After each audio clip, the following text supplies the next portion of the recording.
झारखंड की राजधानी रांची में सेना की जमीन में हुए घोटाले को लेकर के एक बार फिर से ईडी की कार्रवाई तेज होती जा रही है। सबसे बड़ी बात देखने को मिल रही है कि इसके पहले जहां एक आईएएस अधिकारी के साथ साथ लगभग 10 लोगों को ईडी ने गिरफ्तार किया था, वहीं अब रांची के एक बड़े कारोबारी विष्णु अग्रवाल को ईडी ने पूछताछ के लिए बुलाया है। हम अभी खड़े हैं ईडी के दफ्तर के सामने और आप देख सकते हैं कि किस तरीके से यहाँ पे पूरी चौकसी बढ़ा दी गई है और जिस तरीके का माहौल था खास करके यहाँ पे अब जाकर कहीं ना कहीं ईडी इस मामले को लेकर पूरी तरह से जांच के मूड में दिखाई पड़ रही है। सबसे अहम बात देखने को मिल सकती है कि किस तरीके से सुबह से लेकर अभी तक यहाँ पे जो जांच की बात चल रही थी उसमें पूछताछ का क्रम जारी है और कई पहलुओं पे जांच की जा रही है। सबसे बड़ी बात ये भी देखने को मिली थी कि कहीं ना कहीं यहाँ पे जिस तरीके से छवि रंजन जो आईएएस अधिकारी हैं उनको भी इस मामले में सामने लाया गया था और ईडी ने गिरफ्तार किया था और इसके बाद से अब जाकर कहीं ना कहीं बड़े कारोबारी विष्णु अग्रवाल जो कि कहीं ना कहीं इस इलाके के बड़े कारोबारी माने जाते हैं उनकी संलिप्तता बताई जा रही है।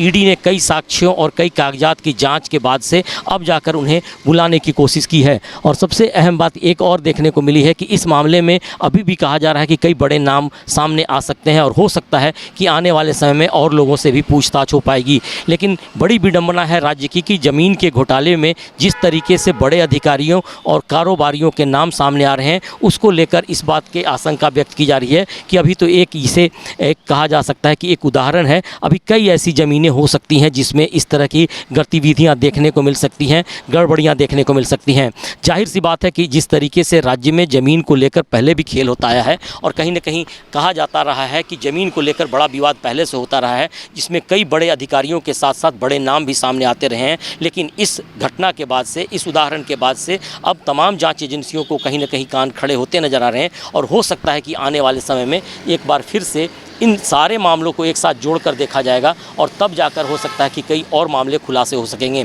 क्योंकि अभी तक जो कार्रवाई हुई है उसमें जो नाम सामने आए हैं उसके आधार पे ईडी की जांच और तेज़ होती नज़र आ रही है और कई बड़े खुलासे होने के बाद और भी ज़मीन को लेकर के हो सकता है कि जांच का दायरा ईडी बढ़ा सकती है। अब देखना है कि पूछताछ के बाद से क्या कुछ निकल कर आता है और कौन कौन से ईडी के रडार पे आ पाते हैं। सहयोगी मंटू के साथ राकेश कुमार, भारत न्यूज़ 24 रांची।